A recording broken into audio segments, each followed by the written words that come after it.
අයිබෝවන් අපි අද සිදු කරන වැඩසටහන NVQ මෝටර් යාන්ත්‍රික විෂයපතය තුල අපි දන්නවා යුනිට් 16ක් තියෙනවා. මෙහි පළවෙනි යුනිට් 6 තුල ක්‍රියාත්මක වන්නේ නැත්නම් ඔයගලන්ට පැහැදිලි වෙන්නේ එන්ජින් සම්බන්ධව තියෙන කරුණු කාරණා.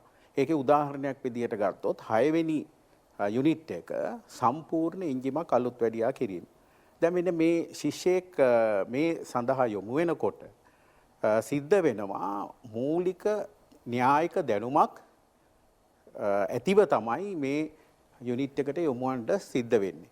ඉතින් අපි අද කතා කරන්න හදන්නේ මේ යුනිට් එක පිළිබඳව මාතෘකා වශයෙන් මේ එන්ජින් වර්ගීකරණය සමග සිව්පහරේ ක්‍රියාවලිය පිළිබඳ ඔබට අලුත් පාඩමකින් අලුත් අද දිනේ පාඩමකින් දැනුවත් කිරීමට තමයි මේ සූදානම් වන්නේ. අපි දන්නවා මීට අමතරව උසස් පෙළ විෂයපතය තුල තාක්ෂණ විෂයපතය තුලත් මේ මෝටර් යාන්ත්‍රික ශිල්පයේදී මේ එන්ජින් පිළිබඳ තියෙන දැනුවත් වීම නැත්නම් මේ තියෙන කරුණු කාරණාදිය මෙහි තියෙනවා. එතකොට අංශ දෙකකින් ඔබට මේ පිළිබඳව ඇත්තටම වැදගත්කමක් තියෙනවා. මොකද NVQ කරන කට්ටියටත් උසස් පෙළ තාක්ෂණ විෂය හදාරන අයටත් මේ සිව්පහරේ එන්ජින් ක්‍රියාත්මක වන ආකාරය පිළිබඳ අද අපි විස්තර කරනවා. දැන් අපි බැලුවොත් අපි පාවිච්චි කරන මෝටර රථ ගත්තාම බහුතරයක් වාහනවල දකින්න ලැබෙන්නේ එන්ජිමක්. අනිකුත් වාහන ගත්තාම ඒක විදුලියෙන් ක්‍රියාත්මක වන විදියකට තියෙන. මේ මොන වාහන ගත්තත් මේකේ තියෙන යාන්ත්‍රික ශක්තියක් තමයි මේ එළියට එන්නේ. එතකොට මේ යාන්ත්‍රික ශක්තිය අපිට මේක වර එක අපිට ඇති කරන්න පුළුවන් දෙයක් නෙමෙයි. දැන් උදාහරණයක් ලෙස අපි විදුලි බුබුලක් ගමු. ඒකෙන් නිකුත් වෙන්නේ ආලෝක ශක්තිය. දැන් මේ ආලෝක ශක්තිය අපිට නිෂ්පාදනය කරන්න බෑ. අපි මෝටර එකක් ගත්තොත් ඒකෙත් යාන්ත්‍රික ශක්තිය. අපිට කළ හැක්කේ තව ශක්ති ලෝකයේ තියෙන විවිධ වූ ශක්තියින් අරගෙන ඒක තවත් ශක්තියක් බවට පරිවර්තනය කිරීමක් තමයි. දැන් අපි විදුලි බුබුලම උදාහරණයට ගත්තාම ඒකෙදි වෙන්නේ විද්‍යුත් ශක්තිය ආලෝක ශක්තිය බවට පරිවර්තනය වෙනවා. එතනදී අපි ඇති කරන තාපයක් තියෙනවා. ඒක වැයවීමක් විදියට අපිට අයින් කරන්න සිද්ධ වෙනවා. නමුත් අපි එතනදී විද්‍යුත් ශක්තිය ආලෝක ශක්තිය බවට පරිවර්තනය වෙනවා. අපි මෝටරයක් උදාහරණයට ගත්තොත් මෝටරයේදීත් කරන්නේ විද්‍යුත් ශක්තිය යාන්ත්‍රික ශක්තියක් බවට පරිවර්තනය වෙනවා. දැන් ඒ විදිහට ගත්තාම එන්ජිමේදීත් කරන්නේ මේ ශක්ති පරිවර්තනයක්. ඒකෙදි කරන්නේ අපි දාන්නේ ඉන්ධන, පෙට්‍රල් හෝ ඩීසල්. මේ තියෙන රසායනික ශක්තිය. මෙය යාන්ත්‍රික ශක්තියක් විදිහට පරිවර්තනය කිරීමක් තමයි එන්ජිමක් තුලදී අපිට සිද්ධ වෙන්නේ. එතකොට අපි එන්ජිමක් කියන්නේ මොකක්ද? ශක්තිය පරිවර්තනය කරන උපකරණයක්. මොකක්ද මේකෙන් සිද්ධ වෙන්නේ? රසායනික ශක්තිය චාලක ශක්තියවත් යාන්ත්‍රික ශක්තිය බවට පරිවර්තනය කරනවා. දැන් මේකට උපයෝගී කරගන්නේ අපිට වැය කරන්න සිද්ධ වෙනවා. මේකට අපි මේ ශක්ති පරිවර්තනය කිරීම සඳහා තාප ශක්තිය තමයි මේක ගිනි ගැනීම තමයි සිද්ධ වන්නේ. එතකොට අපි මේකේ බැලුවහම අපි එන්ජින් වර්ග දෙකකට වෙන් කරන්න පුළුවන් මේ ශක්තිය පරිවර්තනය කිරීම. දැන් ඒ ශක්තිය සිදු කරන ස්ථානය අනුව තමයි මේ පරිවර්තනය සිද්ධ වෙන්නේ. දැන් මේක එකක් තමයි මේ දහනය සිද්ධ වෙන්නේ බාහිරව. අපි මෙතන එන්ජිම විදිහට සැලකුවොත් මේකෙදි කරන්නේ දහනය කියන ක්‍රියාවලිය සිද්ධ වෙන්නේ ගල් හඟුරු හෝ වෙනත් දෙයක් වෙන්න පුළුවන්. මෙතනදී ඒක දාහනය කරලා පසුව ඒකේ වාෂ්පයක් බවට අරගෙන තමයි මෙතන ක්‍රියාත්මක වෙන්නේ. මේක අපි ඈත අතීතයේ ඉඳලා මේ වාහන ක්ෂේත්‍රයේ එනකොට අරෝදීන් පටන් අරගෙන ආපු දෙයක්. අපි දන්නවා ජේම්ස් වොට් විසින් තමයි මේ වාෂ්ප එන්ජිම නිෂ්පාදනය කරලා තියෙන්නේ. ඊට පස්සේ අපි ඒකෙදි වෙන කාරණාව තමයි හොඳ වැඩිපුර ශක්තියක් අපතේ යාම මෙතනදී සිද්ධ වෙනවා. ඉතින් දැන් මේ ඒ වගේම ලොකු පරිසර දූෂණයකුත් ඇති වෙනවා. එතකොට ඒ දහනය බාහිරින් සිද්ධ වෙන ක්‍රියාවලිය අනිත් එන්ජින් වර්ගය තමයි මේ අභ්‍යන්තර දහන. දැන් අපි පාවිච්චි කරන්නේ අභ්‍යන්තරව අපිට ඇහැට ගින්දරක් දකින්න වෙන්නේ නැහැ. මේ සිදුවීම සිද්ධ වන්නේ එන්ජිම තුල. අපිටකොට අපි ප්‍රධාන වශයෙන් එන්ජින් බාහිර සහ අභ්‍යන්තර දහන වශයෙන් වෙන් කරන්න පුළුවන්. එතකොට මේ අභ්‍යන්තර දහන එන්ජින් අපි දැන් භාවිතේ නැහැනේ බාහිර දහන. එතකොට අභ්‍යන්තර දහන එන්ජින් ගත්තාම මේක තව දුරටත් වර්ගවලට වෙන් කරන්න පුළුවන්. දැන් මේ අපි මේ ඕගලන්ට මේ රූපරාමුවෙන් පෙන්වන්නේ ගුවන් යානාවල පාවිච්චි කරලා තියෙන ටර්බයින් එන්ජිමක්. මේක ජෙට් එන්ජින් එකක් කියලා කියන්න පුළුවන්. මේකෙත් කරන්නේ අභ්‍යන්තරයේ සිදුවන දහනයක්. මොකද මේකෙන් ගන්න වාතය මේ චේම්බර් එකකට ගෙනල්ලා එතනදි දහනය කරලා ඒ බලයෙන් තමයි මේකේ ශක්තිය යාන්ත්‍රික ශක්තිය බවට පරිවර්තනය කරන්නේ. එතකොට මේකත් අභ්‍යන්තරයෙන් තියෙනවා. නමුත් මෝටර රථ ක්ෂේත්‍රයේදී මේ එන්ජින් පාවිච්චි වෙන්නේ නැහැ. දහනය අභ්‍යන්තරව සිද්ධ වෙන්නේ. අපි බලමු අනිත් තව වර්ගයක්. වැන්කල් හෙවත් මේ රොටරි වර්ගයේ එන්ජිම. මේක මෝටර රථ සඳහා පාවිච්චි වෙනවා. නමුත් මෙහිදි වෙන්නේ මේකේ දෝෂ විදිහට මේක අලුත් වැඩියා කිරීමේදී දෝෂ මතුවෙන නිසා සාමාන්‍ය බහුතරයක් අපිට දකින්න ලැබෙන්නේ නැහැ. නමුත් අභ්‍යන්තර දහන ක්‍රියාවලියක් සිද්ධ වෙන්නේ. මේක මැස්ඩා කියන ආයතනය තමයි මේක හොයාගෙන දැනටත් ලෝකේ ජනප්‍රිය වාහන ඒගොල්ලන්ගේ නිෂ්පාදන සඳහා මෙවැනි එන්ජින් පාවිච්චි කරනවා. මෙහිදී අපිට අභ්‍යන්තර ක්‍රියාවලියක් සිද්ධ වුණත් අපේ මේ දැන් භාවිතා වන වාහනවල තත්වය නෙමේ මේ තුල සිදුවන්නේ. එතකොට අපි ඊළඟට බැලුවොත් මේ පිස්ටන් ක්‍රියාකාරීත්වයෙන් සිද්ධ වෙන එන්ජින්. ඒ කියන්නේ මේ අපි භාවිතා කරන වාහන.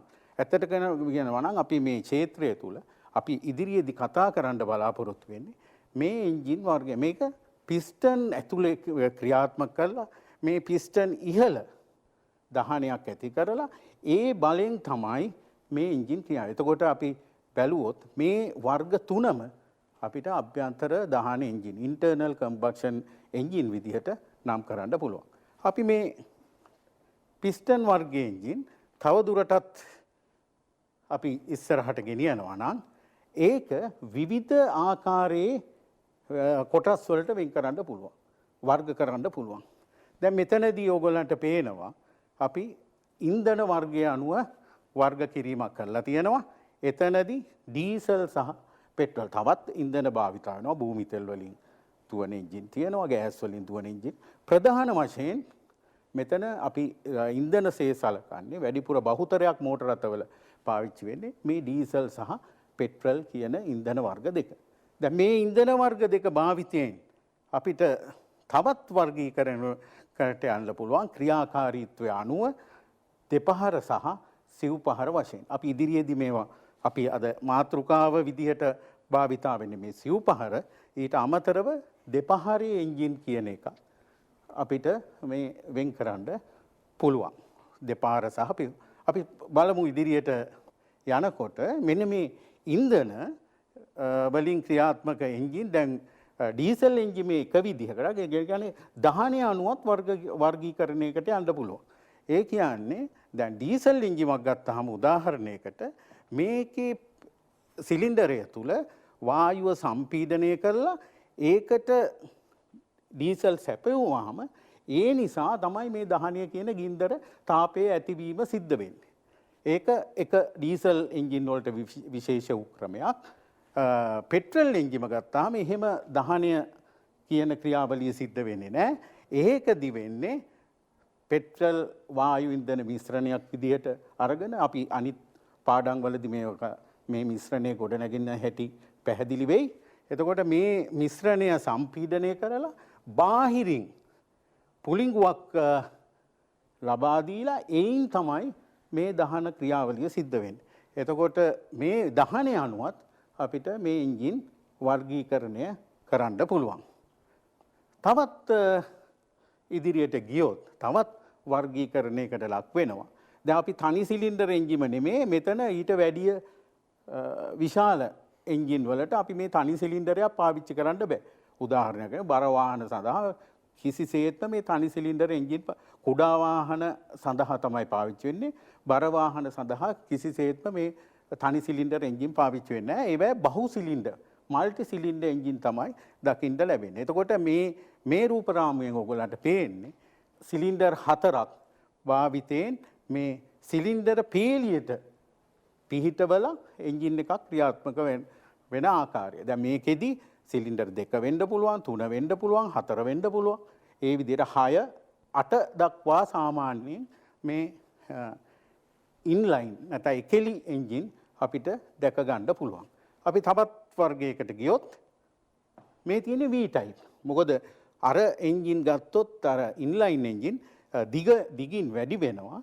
ඒක අඩුකරන්න බර වාහනවල දිග කොට කිරීම සඳහා V type එන්ජින් පාවිච්චි කරලා තියෙනවා. මේ V type එන්ජින් කියලා V හැඩයට සිලින්ඩර් ක්‍රියාත්මක වෙන්න හදලා තියෙන එන්ජින් තමයි මේ තියෙන්නේ. අපි මේ ප්‍රතිමුඛ නැත්නම් horizontal oppose මේ දෙපැත්තට පිස්ටන් ක්‍රියාව මේක ජනප්‍රිය වොක්සගන් සමාගමේ එන්ජින් මේ ආකාරයට ක්‍රියාත්මක වෙනවා. තවත් එන්ජින් වර්ග තියෙනවා. මේවැ සිලින්ඩර ක්‍රියාත්මක වෙන්නේ පිස්ටන් දෙපැත්තට. එතකොට ඒ විදිහටත් අපි මේ සිලින්ඩර පිහිටලා තියෙන තවත් ආකාරයක් විදිහට අපිට පෙන්වන්න පුළුවන්. අපි තවත් එකකට ගියොත් මේ තාරකා රේඩියල් එන්ජින් තාරකා එන්ජිම කියලා අපි කියනවා. මේවා සාමාන්‍යයෙන් මෝටර රථවල පාවිච්චි වෙන්නේ නැහැ.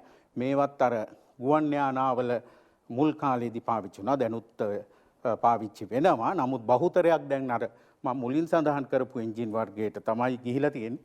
මේ විදිහටත් එන්ජින් නිෂ්පාදනය කරලා තියෙනවා. එතකොට මේ තවත් ඉන්ටර්නල් කම්බෂන් නැත්නම් අභ්‍යන්තර දහන එන්ජින් තවත් වර්ග කරලා තියෙන එක විදියක්. දැන් අපි බලමු අර මම මුලින් පැහැදිලි කරා ක්‍රියාවලිය අනුව එන්ජින් වර්ග වෙනකොට දෙපහර සහ සිව්පහර වශයෙන් එන්ජින් වර්ග වෙනවා. දැන් අපි මෙතනදී ඕගොල්ලන්ට අද පාඩම යොමු කරන්නේ මේ සිව්පහරේ එන්ජිමේ ක්‍රියාකාරීත්වය පැහැදිලි කරන්න.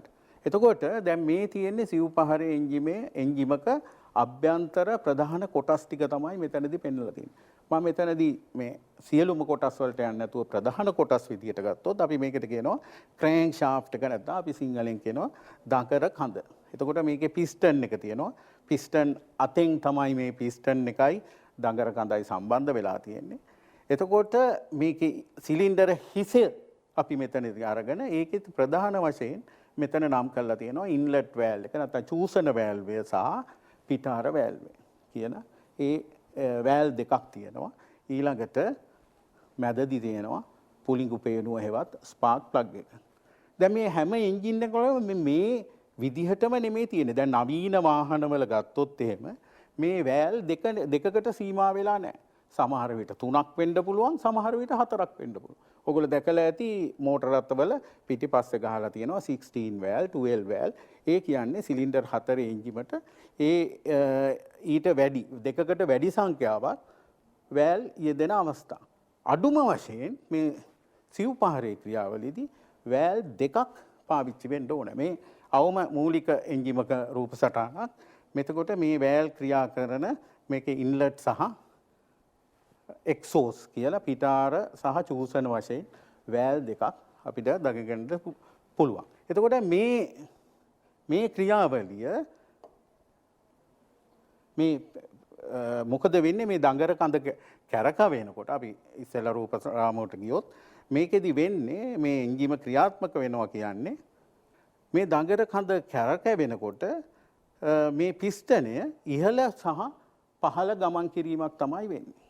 එතකොට අපි මේ සිව්පහර සහ ද්විපහර දෙක අපි මේ දෙකේදිම පහර කියන වචනය අපිට විස්තර වෙනවා. අපි බලමු පහර කියන මොකද්ද පහරෙන් අදහස් වෙන්නේ කියලා.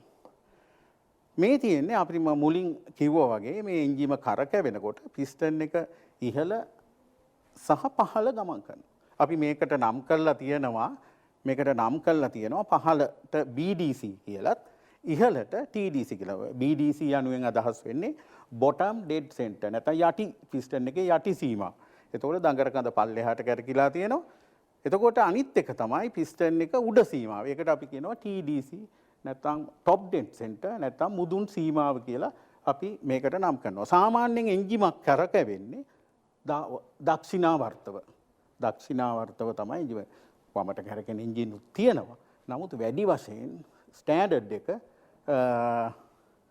දකුණට තමයි එන්ජිමක් ක්‍රියාත්මක වෙන්නේ.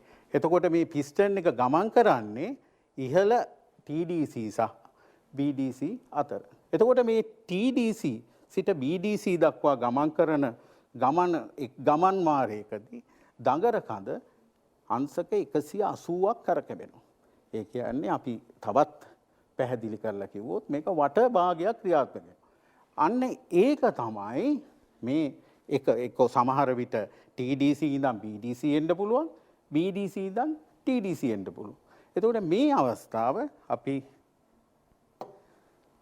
පහරක් විදිහට නැත්නම් ස්ට්‍රෝක් එකක් විදිහට නම් කරනවා. එතකොට අපි මේක පැහැදිලි කරලා තියෙනවා TDC සහ BDC අතර ඇති දුරට අපි පහරක් කියලා කියනවා.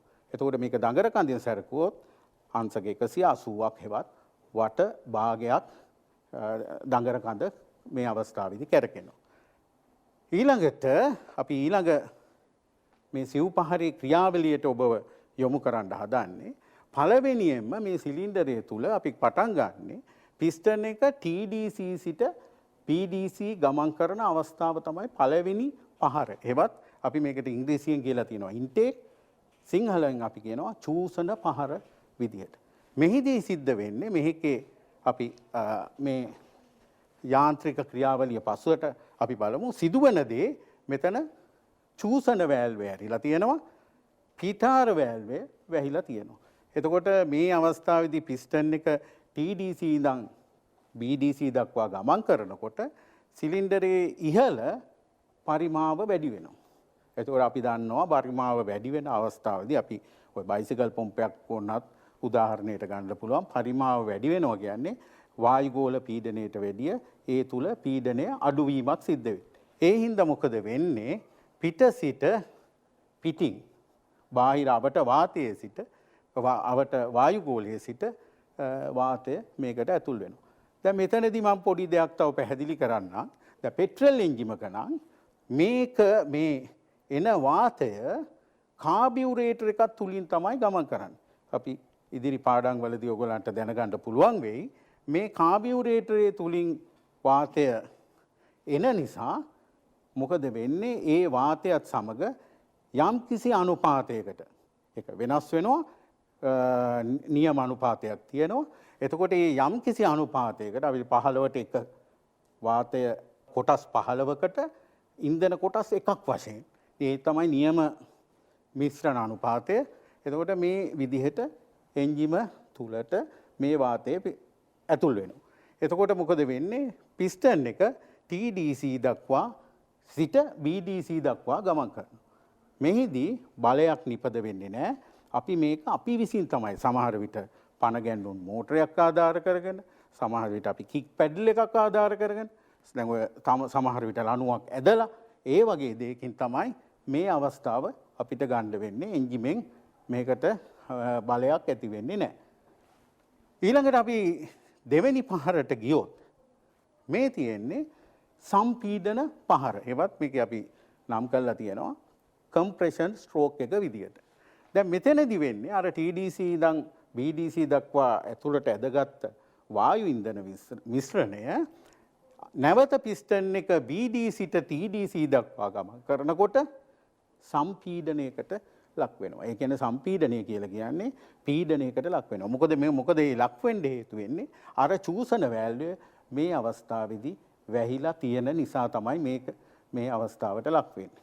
එතකොට මොකද වෙන්නේ? අර ඇදගත් වායු පරිමාව මේකට හිර වෙනවා. මෙතෙන්දී ඔයගලන්ට තව දෙයක් මේ අවස්ථාවේදී කියන්න. මේ ඇදගත් වායු ප්‍රමාණය අනුව තමයි එන්ජින් අපි දැන් උදාහරණයක් ඇටියට මෝටර් සයිකල් එන්ජිමක් ගන්නවා නම් අපි දන්නවා 100cc කියලා කියනවා, 125 කියලා තියෙනවා. 100 ඒ ඇදලාගත්ත වාතයේ ඝන සෙන්ටිමීටර් ප්‍රමාණය අනුව තමයි මේ එන්ජිමේ තියෙන්නේ. එතකොට සිලින්ඩර් 4 එන්ජිමක් ගත්තොත් ඒ තනි සිලින්ඩරේ ප්‍රමාණය වගේ 4 ගුණයක් සිලින්ඩර් 4ක් තියෙනවා නම් ඒක තමයි අපි හිතමු 1500 හෝ 1000 හෝ ඒ වගේ cc එකකට ගිහිල්ලා තියෙන්නේ. දැන් අපි ඊළඟ තුන්වෙනි පහරට යනවා නම් මේ තියෙන්නේ මේ සම්පීඩනය වූ වායුව දැන් මේක අපි බාහිර පෙට්‍රල් එන්ජිම නිසා බාහිර බලයක් විදිහට මොකද කරන්නේ පුලිඟුවක් මගින් මේ පුලිඟු පේනුවෙන් නිකුත් කරන පුලිඟුවක් මගින් ස්පාර්ක් ප්ලග් එකකින් එන ස්පාර්ක් එකක් මගින් දහනයට ලක් කරනවා. එතකොට මොකද වෙන්නේ? විශාල පිපිරීමක් වගේ ලොකු බලයක් ඇති වෙනවා. මේක කොහෙන්වත් යන්න බෑ. ඒ සම්පූර්ණ බලයම පිස්ටන් එක මතට තමයි මේ අවස්ථාවේදී ලැබෙන්නේ. ඒ නිසා මොකද වෙන්නේ? මේ පිස්ටනය අධික බලයක් සහිතව පහතට තල්ලු කරනවා. මේ බලය අපි දන්නවා ජවරෝධය මේ එන්ජිමේ අනිවාර්යෙන් තියෙන කොටසක්. එහා පැත්තේ තියෙන අර මුල් රූප රාමු වල දකින්නත් ඇති. එතකොට මේ ජවරෝධයට මේ බලය උරා ගන්නවා. මෙන්න මේ අවස්ථාවේදී අපිට කියන්න පුළුවන් එන්ජිම පණ ගැන්වෙන අවස්ථාවක්. දැන් මේ අවස්ථාවේදී තමයි එන්ජිමෙන් බලයක් එළියට පිට කරන අවස්ථාවක් විදියට හඳුන්වන්න පුළුවන්. ඊළඟට අවසාන සිව්පහර එන්ජිමේ අවසාන අවස්ථාව නැවතත් යන්නේ පිස්ටන් එක BDC සිට TDC දක්වා තමයි මේකද යන්නේ. මෙහිදී ඔයගොල්ලන්ට පේනවා පිටාර වැල්වේ නැත්නම් එක්සෝස් වැල්ලය ඇරෙනවා. එතකොට මේ අර වේගයෙන් පිස්ටන් එක පල්ලෙහාට ගමන් කිරීම නිසා දහනය වෙමින් ගමන් කරලා දැන් අවසානයේදී මේකේ තියෙන්නේ දහනීය වූ වාතය. මේකෙන් අලුත් වාතයක් ගැනීමට නම් මේක පිට කරන්න ඕනේ. දැන් ඒ සඳහා තමයි මේ සයිලන්සර් එකට සම්බන්ධ කරලා තියෙන මේ සම්බන්ධ වන පිටාර වැල්වය විවෘත කරපුවාම වෙන්නේ මේ දහනීය වූ වාතය පිටාර වැල්වය හරහා අවට පරිසරයට මුදා හැරෙනවා. ඉතින් මේ එන්ජිමේ ක්‍රියාකාරීත්වය කාර්යක්ෂමතාවයේ තියෙන්නේ මේ ඇතුලේ සිදුවන ක්‍රියාදාමය හරියාකාර සිදුවීම තුලින් තමයි අපිට හොඳ පිට කරන වාතයක් කොහොමුණත් වාතය හොඳ වෙන්නේ නැහැ. නමුත් අපි අපේ ප්‍රමිතීන්ට අනුව මේ වාතය පිට කිරීමට හැකියාවක් ලැබෙන්නේ. අපි දැන් මේ අවස්ථා 4 මෙන්න මේ විදියට තනි රූප රාමුවට ගෙනලා බලන්න පුළුවන්. අපි පළවෙනි අවස්ථාව චූසන අවස්ථාව මම සිංහලෙන් පැහැදිලි කරන්නම්. චූසන අවස්ථාව මෙහිදී වෙන්නේ පිස්ටන් එක TDC ඉඳන් BDC දක්වා ගමන් කරනවා. දඟර කඳ බිඳුවේ සිට 180ක් කරකැවෙනවා. පළවෙනි පහර බලයක් නිපද වෙන්නේ නැහැ. වාතය වාත ඉන්ධන මිශ්‍රණය සිලින්ඩරයට ඇතුල් වෙනවා. ඊට පස්සේ දෙවෙනි අවස්ථාව කම්ප්‍රෙෂන් නැත්නම් සම්පීඩන පහර. මෙහෙදි වෙන්නේ අර ඇදගත් වායු වැල්වය වැහිලා තියෙනවා. ඇදගත් වායු ඉන්ධන මිශ්‍රණය සම්පීඩනයට ලක් වෙනවා. එතකොට මේ සම්පීඩනයට ලක් කරන්නේ ඇයි? ඒ දහනයට අවශ්‍ය වන උෂ්ණත්වය ලබා ගැනීමට තමයි මේ සම්පීඩනය කරන්නේ. එතකොට මේ උෂ්ණත්වය පීඩනය වැඩි වෙනවා සිලින්ඩරය තුල. උෂ්ණත්වය වැඩි වෙනවා. වාතය සම්පීඩනය කියන්නේ හිර වෙලා පවතිනවා. අපි මේ හිර වෙන ප්‍රමාණය අපිට කියනවා මේ ඒකට නම් කරලා තියෙනවා දහන කුටීරය. දහන කුටීරයට තමයි මේ සම්පූර්ණ වායුව හිර කිරීම සිද්ධ වෙන්නේ. ඊළඟට තුන්වෙනි අවස්ථාව තමයි එන්ජිමේ පණ ගැන්වෙන නැත්නම් බලය ඇති කරන අවස්ථාව. මේ තුලින් තමයි එන්ජිමෙන් ශක්තිය පිට කරන්නේ. අපි පාවිච්චියට ලබා ගන්න එන්ජිමේ ක්‍රියාකාරීත්වය ඇති වෙන්නේ. කොහොමද වෙන්නේ? දැන් මේක නම් ඩීසල් එන්ජිමක්. මම ඒකත් ඕගලන්ට මෙතනදී පැහැදිලි කරන්නම්. පස්සේ මෙතනදී තුන්වෙනි අවස්ථාවේදී තියෙන්නේ බලය ඇති කරන අවස්ථාව. මෙහිදී සිද්ධ වෙන්නේ ස්පාර්ක් ප්ලග් එක ක්‍රියාත්මක වීම නිසා මොකද වෙන්නේ? අර වායු ඉන්ධන මිශ්‍රණය දහනයට ලක් වෙනවා. දහනයට ලක් වෙන බලයෙන් පිස්ටන් එක පල්ලෙහාට තල්ලු කරනවා. ඒ බලය තමයි අපි අර මම මුලින් කිව්ව ජවරෝධයට අපි එන්ජිමෙන් සිදු කර ගන්නා කාර්යයට එන්ජිමේ ක්‍රියාකාරීත්වයට පාවිච්චි කරන්නේ. ඊළඟ අවස්ථාව දැන් දහනය වෙච්ච වායුව තමයි බලපහරේ අවසානයේ ඉතුරු වෙන්නේ. මේ වාතය එළියට දැමීම තමයි සිදු කරන්න ඕනේ. මේ අවස්ථාවේදී මේ අවස්ථා දෙකේදීම වැල් දෙකම වැහිලා තියෙන්නේ. මේ හතරවෙනි අවස්ථාවේදී නැවතත් පිටාර වැල්වේ විවෘත වෙනවා. එතකොට දාහනය වෙලා ඉතිරි වාතය මේ සිලින්ඩරයෙන් එළියට තල්ලු වෙනවා. සයිලන්සරේ හරහා බාහිර අවකාශයට මුදා හැරෙනවා. එතකොට දැන් මේ අවස්ථාවේදී අපි ඩීසල් එන්ජිමටත් මෙතෙන්ට යොමු වුණොත් ඩීසල් එන්ජිමේදී මෙතන මිශ්‍රණයේ ගොඩනගන විදිහම වෙනස්කමක් තියෙනවා. තමයි මම පෙට්‍රල් එන්ජිම පැහැදිලි කෙරුවේ චූසන අවස්ථාවේදී වායු ඉන්ධන මිශ්‍රණයක් විදිහට තමයි සිලින්ඩරයට ලබා ගත්තේ. දැන් ඩීසල් එන්ජිමක කොහොමද? මීට වැඩිය වෙනස්. එන්ජිම මම මුලින් කිව්වා වගේ සම්පීඩන දහනයක් සිද්ධ වෙන්නේ. මෙහිදී සිද්ධ වෙන්නේ සාමාන්‍ය අපි අපට වායු ගෝලයේ තියෙන වාතය ඉන්ධන මිශ්‍ර කිරීමකින් තොරව සිලින්ඩරයට ඇතුල් කරගන්නවා. ඊට පස්සේ පළවෙනි චූසන අවස්ථාවේදී ඒක තමයි එතන ක්‍රියාවලිය පිස්ටනේ වාතය ඇතුල් වුණාට ඇතුළට ගන්නා වාතය වෙනස් ආකාරයකින් තමයි මිශ්‍රණයක් විදියට නෙමෙයි සම්පූර්ණ අපේ මේ අවට වායු ගෝලයේ තියෙන වාතය ෆිල්ටර් එකකින් එයාර් ක්ලීනර් එකකින් ෆිල්ටර් කරලා තමයි එන්ජිම තුලට ලබා ගන්න. ඊළඟට සම්පීඩනය කරනවා ඩීසල් එන්ජිමේදී අර පෙට්‍රල් එන්ජිමකට වැඩිය සම්පීඩන අනුපාතයකට මේ වාතය හිර කරනවා. එතකොට එතනදිත් ක්‍රියාවලිය සමාන විදියට දැක්කට අර පෙට්‍රල් එන්ජිමට වඩා වැඩි ප්‍රමාණයකට මේක සම්පීඩනය වෙනවා. එතකොට ඒ අනුව බැලුවාම ඩීසල් එන්ජිමක් පෙට්‍රල් එන්ජිමකට වඩා අපිට නිකං කැරකෙව්වොත් අපහසුතාවයක් අතට දැනෙනවා. එහෙම කරකවල එන්ජිම සාමාන්‍ය අතින් කික් කරලා ඒ විදිහට ඩීසල් එන්ජිමක් ස්ටාර්ට් කරන්න බෑ. අනිවාර්යයෙන්ම පණ ගැන්වුම් මෝටරයක් පාවිච්චි කරන්නම සිද්ධ වෙනවා. එතකොට අවසානයේදී අර අපි අවට වායුගෝලයෙන් ලබාගත් සම්පීඩනය වූ වාතයට ඩීසල් දහනයේදී මේ රූප සටහනේ පෙන්වලා තියෙන ආකාරයට ඉන්ජෙක්ටර් එකක් මගින්. එතකොට ඒකට ඉන්ජෙක්ටර් පොම්පයකින් ඩීසල් පීඩනය කරලා මොකද අධිපීඩනයක් මේ තුල තියෙන්නේ. ඩීසල් ඉන්ජෙක්ටර් එක හරහා සිලින්ඩරය තුලට ඩීසල් ඉන්ජෙක්ට් කරනවා නැත්නම් විදිනවා. එතකොට ඒ නිසා තමයි මේකෙදි බලපහර ඇතිවීම සිද්ධ වෙන්නේ. එතකොට ඩීසල් එන්ජිමේ සහ ඒ පහරවල් දෙක ඩීසල් සහ පෙට්‍රල් එන්ජිමේ සමාන තත්ත්වයක් තියෙනවා. නමුත් දහනය සිදු කරන ආකාරයේ වෙනස්. ඊළඟට පිට කරන එකත් සමානයි.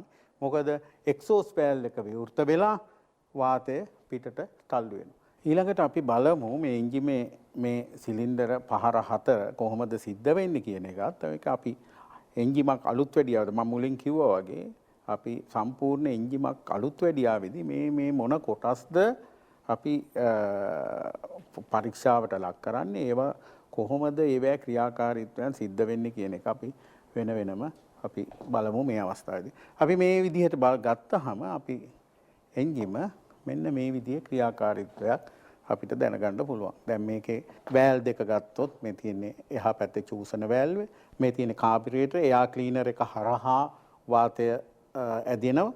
ඒ ඇදෙන්නේ මෙන්න මේ අවස්ථාවේදී චූසන පහරේදී සම්පීඩන පහරේ සම්පීඩනය වෙලා මේ රතු පාටින් පෙන්නන බලපහර අවස්ථාවේදී මේක ගිනි ගැනීමට ලක් වෙලා මේ පිටාර වෑල්වේ විවෘත වෙන මොහොතේදී අපි මේ තියෙන සයිලන්සරය තුලින් අවට වාතයට මුදා හැරෙනවා.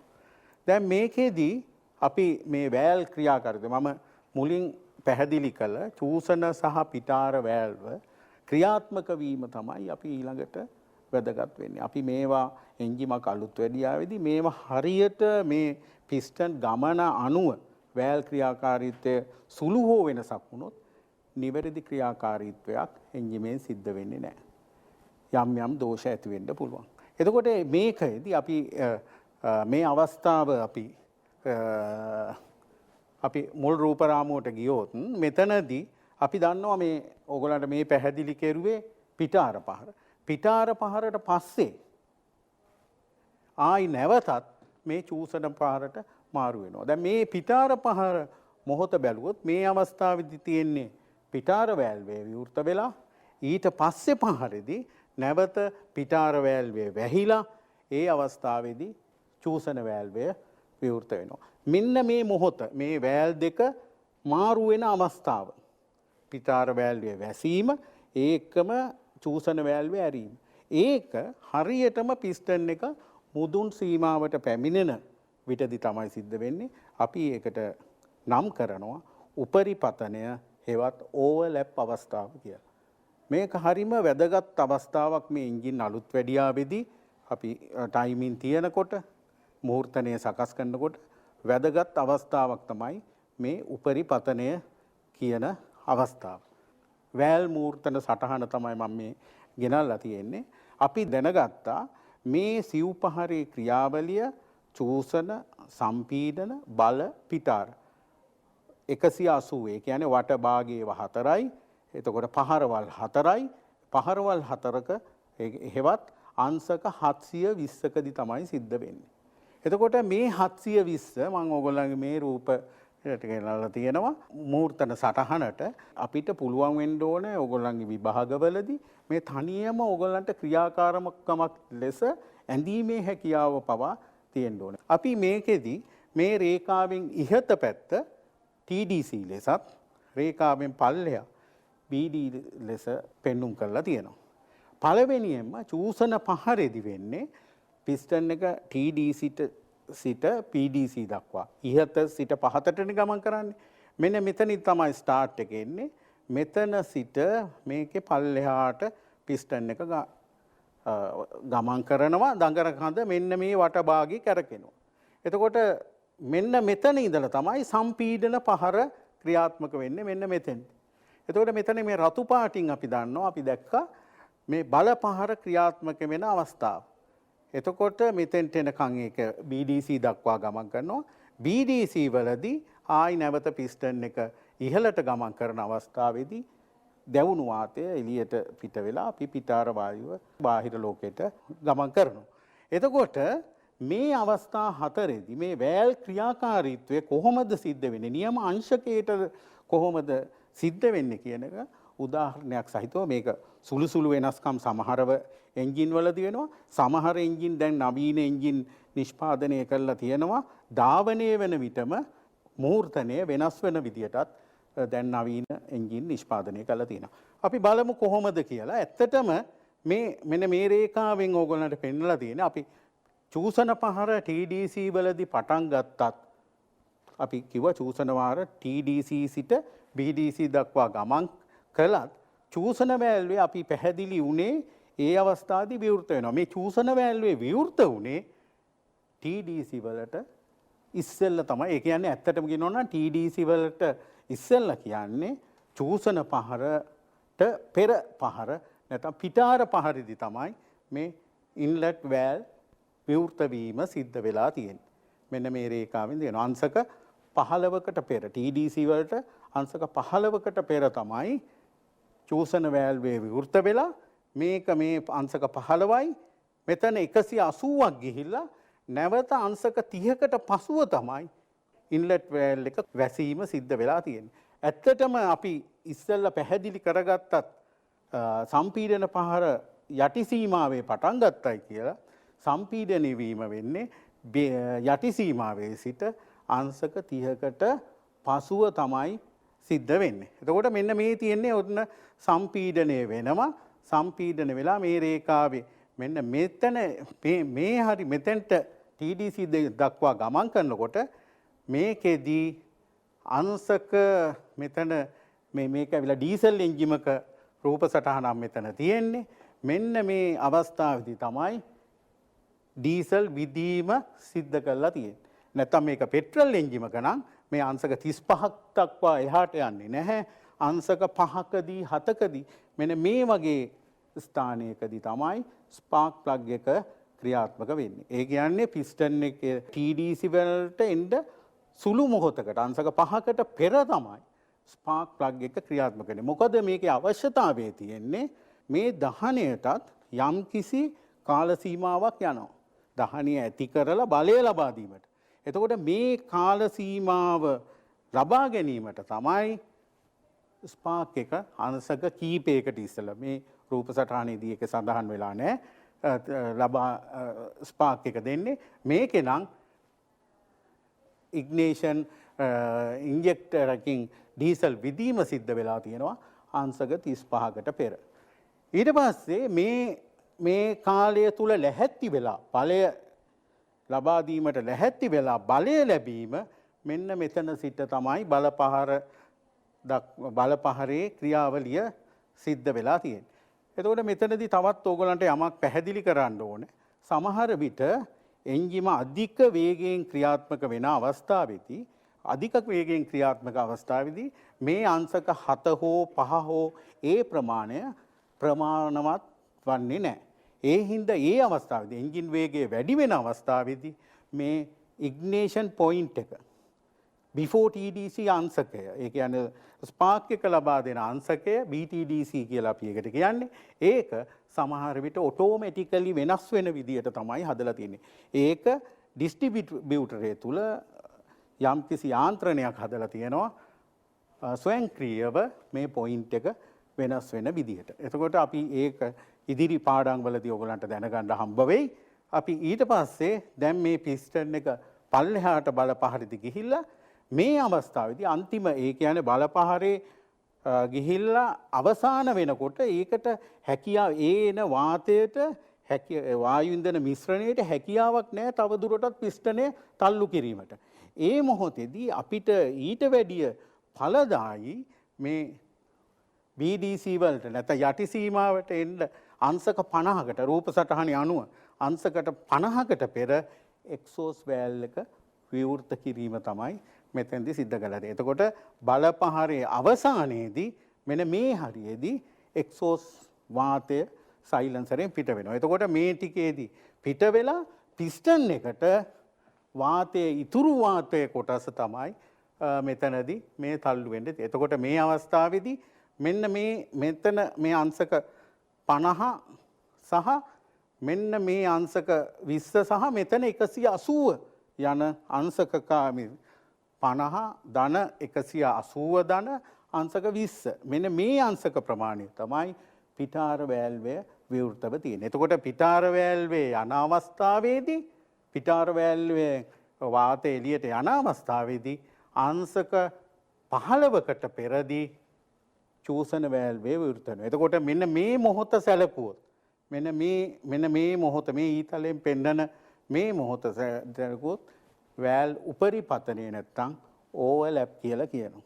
එතකොට මේකේ වැදගත්කමක් තියෙනවා මේ වාතය වැඩිපුර එළියට දැමීමත් අලුත් වාතය නැවත සිලින්ඩරයට ගෙනීමටත් මේ ඕවර්ලැප් අංශක ප්‍රමාණය දැන් මේකේ බැලුවොත් එහෙම අංශක 15යි අංශක 20යි අංශක 35ක ප්‍රමාණයක් ඕවර්ලැප් විදිහට පෙන්වුම් කරලා තියෙනවා. එතකොට මේ ඕවර්ලැප් කියන එක අපි දන්නවා එන්ජිමක් අලුත් වැඩියා කිරීමේදී විවිධ වූ අවස්ථාවන් වලදී දැන් උදාහරණයක් විදිහට වෑල් ටයිමින් තැබීම, ටැපට් සීරු මාරු කිරීම, ඒ වගේම ඩිස්ට්‍රිබියුටරේ හෝ පොම්පය ඩීසල් වාහනයක නම් පොම්පය පෙට්‍රල් වාහනයක නම් ඩිස්ට්‍රිබියුටරේ සම්බන්ධ කිරීමට මේ ඕලැප් කියන එක අපිට වැදගත් වෙනවා. එතකොට මොකද ඒ අවස්ථාවේදී පිස්ටන් එක TDC වෑල් දෙකම විවෘතයි. එතකොට ඒ අවස්ථාවේදී අපි ඒ ඕලැප් එක මගින් තමයි නිවැරදි තීරණයක් ලබා ගැනීමට ලැබෙන්නේ. දැන් මේ ස්ලයිඩ් එකෙන් විස්තර කරලා තියෙන්නේ අපි අර වෑල් මූර්තන සටහනේ සම්බන්ධතාවය කොහොමද ගොඩනැගිල්ලා තියෙන්නේ කියන එක. දැන් ඇත්තටම කියනවා නම් මේ වෑල් මූර්තන සටහන අන්තර්ගත වෙලා තියෙන්නේ මේ කෑම් එක නිෂ්පාදනය කරලා තියෙන ආකාරය අනුව මේ කෑම් වල තියෙන කෑම් නෝස් කියලා අපි ඒවට කියනවා. ඒවා හැඩ කරලා තියෙන එක අනුව තමයි අර මුල් පැහැදිලි කළ අංශක ප්‍රමාණ ඇරීම සහ වැහීම ඒ සියලු කොටස් ඕලැප් ඒ ආදී සියලු කොටස් විස්තර වෙන්නේ. දැන් මේ මම මෙතනින් ඕගලන්ට පැහැදිලි කරන්න යන්නේ මේ කෑම් ෂාෆ්ට් එක සහ පිස්ටන් එක සම්බන්ධ මේ වෑල් ක්‍රියා කරන්නේ කෑම් ෂාෆ්ට් එකෙන් මේ පිස්ටන් එක ක්‍රියා කරන්නේ මේ දඟර කඳෙන්. මේ සම්බන්ධතාවය කොහොමද ඇති කරලා තියෙන්නේ කියන එක විශේෂයි. එතකොට මෙතනදී අපි ක්‍රම දෙකක් තියෙනවා. මෙතන මේ සම්බන්ධතාවය බෙල්ට් එකෙන් ඇති වෙන අවස්ථාව තියෙනවා. මෙතන චේන් එකෙන් ඇති කරලා තියෙනවා. ඒ අවස්ථාව තියෙනවා. තවත් මේකට ගත්තාම මේ චේන් එක වෙනුවට මේ දැතිරෝධ දෙකම සම්බන්ධ කරලා මේ සම්බන්ධතාවය ඇති කරලා තියෙනවා. එතකොට ක්‍රම තුනකින් මේ සම්බන්ධතාවය දැතිරෝධ මගින් චේන් එක හෙවත් දම්වැල් මගින් බෙල්ට් එහෙම නැත්නම් මේ පටි මගින් මේ සම්බන්ධතාවය ඇති කරලා තියෙනවා. එතකොට දැන් මේ දැතිරෝධ වල සම්බන්ධතාවය ගැන තවත් පොඩි පැහැදිලි කිරීමක් කරනවා නම් මම ඔයගලන්ට කිව්වා සිව්පහරේ ක්‍රියාවලිය සඳහා පිස්ටන් එක පහරවල් 4ක් ගමන් කරන්න ඕනයි කියලා. එතකොට මේ කාල සීමාවල් වලදී මේ පිටාර සහ චූසන වැල්වය ඇරෙන්නේ වැහින්නේ එක අවස්ථාවක්. එතකොට එක් අවස්ථාවයි කියන්නේ දඟර කඳ වට දෙකක කාලයක් තුලදී කැමිදණ්ඩ එක වටයකින් තමයි වෙන්නේ. එතකොට මේ දැතිරෝධ අතර අනුපාතය ගත්තාම දෙකට එක අනුපාතයකින් තමයි ක්‍රියාත්මක. මේකේ දැති අපි හිතමු උදාහරණයක් හැටියට දැති 15ක් තියෙනවා නම් මේකේ මේ කැමිදණ්ඩේ දැති ඒ වගේ දෙගුණයක් 30කට තමයි නිෂ්පාදනය කරලා තියෙන්නේ. එතකොට එහෙම කරලා මෙන්න මේ ක්‍රම තුනේ සම්බන්ධතාවය ඇති කරලා තියෙනවා. දැන් අපි එන්ජිමක් අලුත් වැඩියා කිරීම කියන අවස්ථාවට යද්දී මේ සම්බන්ධතාවය ඇති කිරීම හරිම වැදගත් දෙයක්. නිවැරදිව සම්බන්ධතාවය ඇති කිරීම. එතකොට මේකට ක්‍රමවේද තියෙනවා.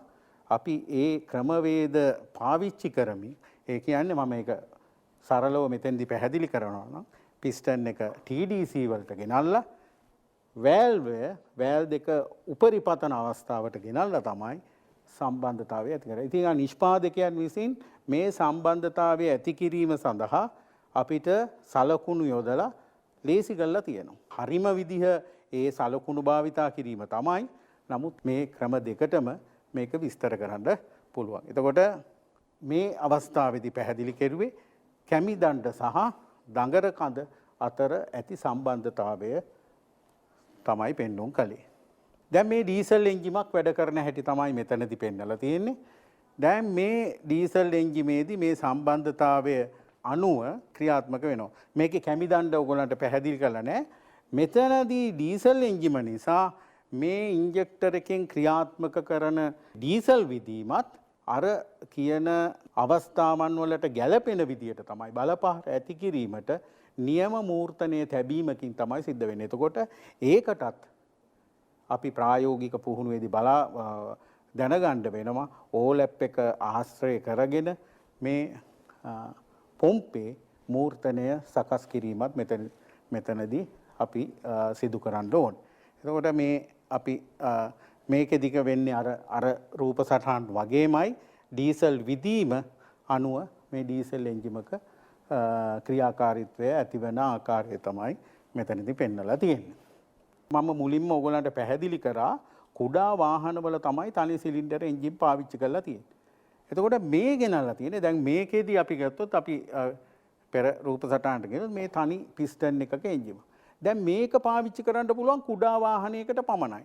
මොකද මෙහි බලපහර ඇති වෙන්නේ අංශක 720කට සැරයක්. අංශක 7 වට දෙකකට සැරයක් තමයි මේකේ බලපහර.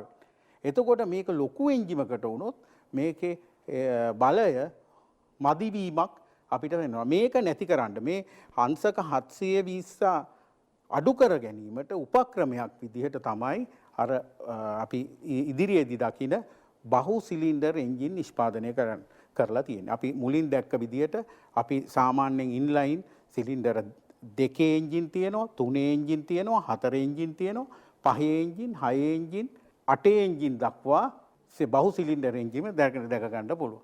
දැන් මේ තියෙන්නේ අපි ඊළඟ රූප රාමුවට ගියොත් මේකේ අර ක්‍රියාකාරීත්වයේ දෙන සිලින්ඩර 4ක් මේ එන්ජිමේදී දැක ගන්න පුළුවන්.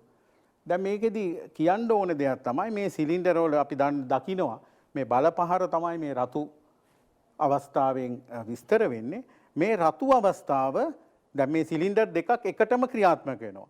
1 සහ 4 යන සිලින්ඩර් සහ 2 සහ 3 යන සිලින්ඩර් වල පිස්ටන් ක්‍රියාත්මක කරන්නේ එකට. නමුත් ඒවයේ බලපහරවල් ඇති වෙන්නේ එකටම නෙමෙයි. ඒක වෙනස් කරලා තියෙන්නේ.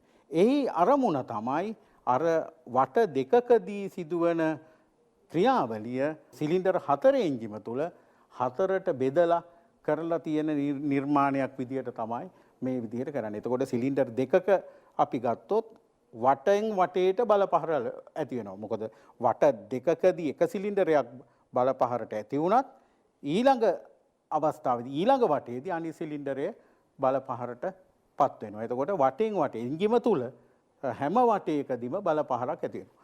එතකොට මේ රූප සටහනේ තියෙන මේ සිලින්ඩර් 4 එන්ජිම ගත්තාම මේකෙදි වෙන්නේ වට දෙකක් තුලදී තමයි සියලුම සිලින්ඩර වෙන්නේ. එතකොට මේ එන්ජිම සැලකුවාම අංශක 180න්, ඒ කියන්නේ වට භාගෙන් භාගෙට සියලුම සිලින්ඩර ක්‍රියාත්මක වෙනවා. එතකොට අර තනි සිලින්ඩර් එන්ජිමකට වැඩිය බහු සිලින්ඩර් එන්ජිමක් ගත්තාම එහි තියෙන ඵලදායීතාවය නැත්නම් කාර්යක්ෂමතාවය අපිට වැඩි විදිහට මෙතනදී පෙන්වන්න පුළුවන්.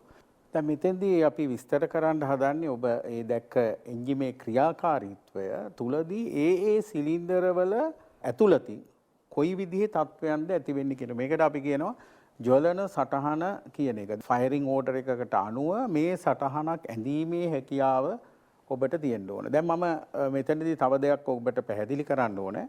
මුල් රූප සටහනේදී අර එන්ජින් ක්‍රියාකාරීත්වය අපි විවිධ අවස්ථාවල් වලදී සිද්ධ වෙනවා කියලා කිව්වට මේ සිදුවීම ඇතිවන්නේ යම් කිසි නිෂ්පාදකයා විසින් ලබා දීලා තියෙන ක්‍රම පිළිවෙලකට තමයි සිද්ධ වෙන්නේ.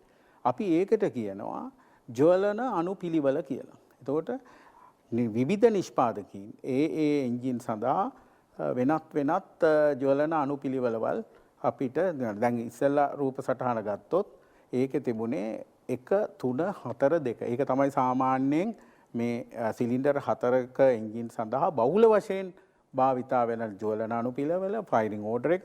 දැන් එන්නේ ඒ එන්ජිමේ තුලදී ඒ සිලින්ඩර වල කොහොමද මේ අවස්ථාව ඇති වෙන්නේ කියන එක සටහනකට ගෙන හැර පෙන්වීම තමයි මෙතන. මේ ඔබට හැකියාව ලැබෙන්න ඕනේ මේ සියලුම ජ්වලන අනුපිළිවෙල වලට මෙවැනි සටහන් ඇඳලා සමහර විට ඕගොල්ලන්ට ඒක පරීක්ෂණවලදී පවා ලැබෙන්න ඉඩ තියෙනවා ප්‍රශ්න විදියට. හැකියාව ඔබට තියෙන්න ඕනේ. දැන් මම මෙතෙන්ට ගෙනල්ලා තියෙනවා උදාහරණයක් විදියට මේ උඩම තියෙන බහුල වශයෙන් භාවිතා වෙන 1342 කියන ෆයරින් ඕඩර් එකට කොහොමද ජ්වලන සටහනක් අඳින්නේ කියන එක තමයි මේ තුලින් ඕගොල්ලන්ට අවබෝධ වෙයි.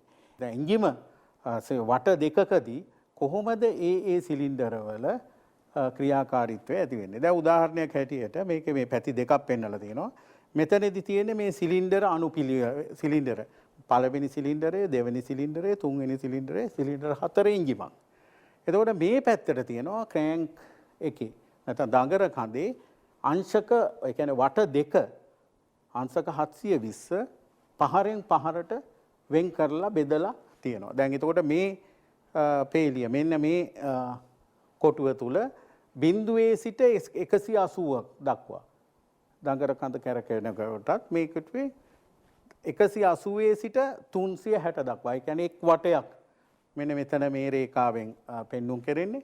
එතකොට ඊළඟ වට භාගය 360 ඉඳන් 540 දක්වාත් ඊළඟ වට භාගය අවසාන වට භාගය 540 සිට 720 වට දෙක දක්වාම තියෙනවා. ආයි නැවත මුල අවස්ථාවටපත් වෙනවා. එතකොට මේ ෆයරින් ඕඩර් එකට අනුව පළවෙනියෙන් ජ්වලනය සිද්ධ වෙන්නේ. මොකද පිස්ටන් මේ පළවෙනි සිලින්ඩරය සහ හතරවෙනි සිලින්ඩරය ඉහළ එකට සිද්ධ වුණත් අපි දන්නවා අපි මුල් අවස්ථාවේදී දැක ගන්න හම්බ වුණා පිස්ටනය පල්ලෙහාට ගමන් කරන අවස්ථා දෙකක් තියෙනවා. එකක් ඇවිල්ලා චූසන අවස්ථාව, අනිත් එක ඇවිල්ලා බලපහර අවස්ථාව. ඒ වගේම පිස්ටන් එක ඉහළට ගමන් කරන අවස්ථා දෙකකුත් තියෙනවා. එකක් ඇවිල්ලා පිටාර අවස්ථාව, අනිත් එක ඇවිල්ලා සම්පීඩන අවස්ථාව. දැන් මේ එන්ජින් වල පිස්ටන් දෙකක් එකට ක්‍රියාත්මක වුණත් මේක නිර්මාණය කරලා තියෙන්නේ මේ පහරවල් දෙකට යන විදියට. දැන් උදාහරණයක් හැටියට පල්ලෙහාට ගමන් කරන බලපහරේදී හතරවෙනි සිලින්ඩරේ එකට ඒ සමග ගමන් කරන හතරවෙනි සිලින්ඩරේ චූසන පහර නැත්නම් ඉන්ටේක් අවස්ථාව තමයි තියෙන්නේ. අපි බලමු රූප සටහන මේ සටහන කොහොමද කරන්නේ කියලා. පළවෙනි සිලින්ඩරය මේ 180 බිඳුවේ සිට 180 තුල බලපහරේ ඒ කියන්නේ බලය ලබා දෙනවා. ඊළඟට 180 මේ වට භාගය තුලදී තුන්වෙනි සිලින්ඩරය මේකට පස්සේ තුන්වෙනි සිලින්ඩරේ තමයි බලපහර ගෙනල්ලා තියෙන්නේ. ඊළඟ 180 දී ඒ කියන්නේ තුන්වෙනි පහරේදී තුන්වෙනි අවස්ථාවේදී මෙන්න මේ සිලින්ඩරේ මේ 4 වෙනි සිලින්ඩරයේ බලය ගෙනල්ලා තියෙනවා. අවසාන පහර නැත්නම් අවසාන 4 වෙනි අවස්ථාවේදී දෙවැනි සිලින්ඩරයේ බල පහර බවට පත් වෙලා තියෙනවා. එතකොට අපි ගත්තාම දැන් මේ සිලින්ඩරයේ බල පහර පත් වෙලා මේ සිලින්ඩරයේ බල පහර බවට පත් වෙන අවස්ථාවේදී මේ සිලින්ඩරයේ අවස්ථාවේදී පිටාර පහර තමයි පසුවන්නේ. ඊට පස්සේ මේ සිලින්ඩරයේ බල පහර වෙනකොට 4 වෙනි සිලින්ඩරය මේ සිලින්ඩරයේ චූසන පහර සහ මේ සිලින්ඩරයේ පිටාර පහර අවස්ථාවේ තමයි පසුවන්නේ. ඉතින් එන්නේ මේ විදිහට අපිට මේ හැකියාව තියෙන්න ඕනේ මේ සියලු මේවට ඔබට මේ සටහන ඇඳලා තේරුම් ගැනීමේ හැකියාව විස්තර කිරීමේ හැකියාව තියෙන්න ඕනේ. එතකොට අපිට මේ සටහන තුලින් පැහැදිලි වෙනවා අපි මේ අවස්ථාවේදී මේ එන්ජිම වැඩ කරද්දී මේ බල පහර වෙලාවේදී මේ පිස්ටන් එක ගමන් කරනකොට ඒ වැල්ව් එක චූසන පහර අවස්ථාව තමයි තියෙන්නේ. මෙන්න මේ මම හිතනවා අද දවසේ මේ මෙච්චර කරගෙන ආපු කොටස් වලින් ඔබට හැකියාව ලැබෙන්න ඇති කියලා සිව් පහරේ එන්ජිමක සම්පූර්ණ ක්‍රියාකාරීත්වය පිළිබඳ න්‍යායික දැනුම ඔබට ලබා ගන්න පුළුවන් වීම. අපි දැන් මේ සිව් පහර විතරක් නෙමෙයි. අපිට මෙතනින් අපි මේ ඉස්සරහට යනවනම් අපිට දකින්න තියෙන වාහනවල සිව් පහර එන්ජින් විතරක් නෙමෙයි තියෙන්නේ. 2 ස්ට්‍රෝක් එන්ජින් වල සහ මම මුල් රූපරාම වලින් ඔයගලන්ට ගෙනාවා diesel 2 stroke petrol 2 stroke engine තියෙනවා කියලා. මම මේ අවස්ථාව කරගන්නවා ඕගොල්ලන්ට සරල වශයෙන් හෝ මේ එන්ජින් ගැන යම් කිසි පැහැදිලි කිරීමක් වටහා දීමක් සිදු කරන්න. අද පාඩමේ අන්තර්ගතයේ විදිහට මම ඕගොල්ලන්ට පෙන්නුවා විවිධ එන්ජින් අපි කොටස් දෙකකට වෙන් කෙරුවා. දහනේ අණුව ප්‍රධාන වශයෙන් වෙන් කරලා බාහිර දහන එන්ජින් සහ අභ්‍යන්තර දහන එන්ජින් වශයෙන්. එතකොට අභ්‍යන්තර දහන එන්ජිනුත් වලත් අපි ටර්බෝ වර්ගය ඒ වගේම රොටරි සහ පිස්ටන් වර්ගයේ එන්ජින් විදිහට අපි වෙන් කරලා අපි පිස්ටන් එන්ජින් තමයි මේ ඉස්සරහට ගෙනල්ලා අද පාඩම ඕගොල්ලන්ට පැහැදිලි කරන්න උත්සාහ කරන්නේ. මෙහිදී මම මේ ඕගොල්ලන්ට පෙන්නුවා කොහොමද පිස්ටන් ඉන්ධන වර්ග අණුව වර්ග වෙලා එන්ජින් නිෂ්පාදනය කරලා තියෙන්නේ. ඒ වගේම ක්‍රියාකාරීත්වය අණුව 2 ස්ට්‍රෝක් 4 ස්ට්‍රෝක් ආදී වශයෙන් ක්‍රියාකාරීත්වය අණුව කොහොමද වෙන් වෙලා තියෙන්නේ. එතකොට එයින් අපි 2 ස්ට්‍රෝක් එන්ජිම අද කරන්න බැරි වුණත් අපි 4 ස්ට්‍රෝක් එන්ජිම කොහොමද ක්‍රියාකාරීත්වය ඇති වෙන්නේ. එතකොට ඒ පහරවල් වලදී පිස්ටන් එක සහ වැල් වල ක්‍රියාකාරීත්වය කොහොමද සිද්ධ වෙන්නේ. ඒ වගේම මේ අංශක 720ක් තුල වැල් ඇරීම සහ වැහීම වැල් මූර්තන සටහනකට අනුව කොහොමද සිද්ධ වෙන්නේ කියන එක ඕගොල්ලන්ට පැහැදිලි වෙන්න ඇති. ඕගොල්ලන්ට හැකියාව ලැබෙන්න උත්සාහ කරලා බලන්න මේ සටහන ඕගොල්ලන්ගේ මතකයේ තියාගෙන ඒ පිළිබඳ දැනුම ලබා ගන්න ලෙසත් මම ඉල්ලා සිටිනවා. අනතුරුව මේ සිව් පහරේ ක්‍රියාකාරකම් තුළ එන්ජිම තුළ ඒ පහරේදී සිද්ධ වෙන ජවලන අණුපිළිවෙලකට අනුව කොහොමද ක්‍රියාකාරීත්වය ඇති වෙන්නේ කියන එකත් මම ඕගලන්ට අද පැහැදිලි කරලා දුන්නා. මම හිතන්නේ මේ තවත් මේ අපි යම් කිසි රාමුවකට කොටු වෙලා තමයි මෙතනදී මේවා කෙරුවේ. තවත් විවිධ වර්ග කිරීම් තියෙනවා එන්ජින් තුල. කැමි දණ්ඩ කොහොමද පිහිටලා තියෙන්නේ? කැමි දණ්ඩ උඩ පිහිටපු අවස්ථාව, පල්ලෙහා පැත්තකින් පිහිටපු අවස්ථාව, ඒ විදිහට තවත් වර්ගීකරණ රාශියක් තිබුණත් අපි මූලික කරුණු කාරණා ගෙනල්ලා මම හිතන්නේ ඕගලන්ට යම් කිසි දෙයක් අද පාඩමෙන් ඕගලන්ට ලබා ගන්න ඇති කියන විශ්වාසය මම තුල තියෙනවා. අපි ඉතින් නැවතත් දිනයක මෙවැනි අලුත් පාඩමකින් හමු වෙන බලාපොරොත්තු වෙන අද දින සමුගන්නවා. සියලු දෙනාටම ආයුබෝවන්.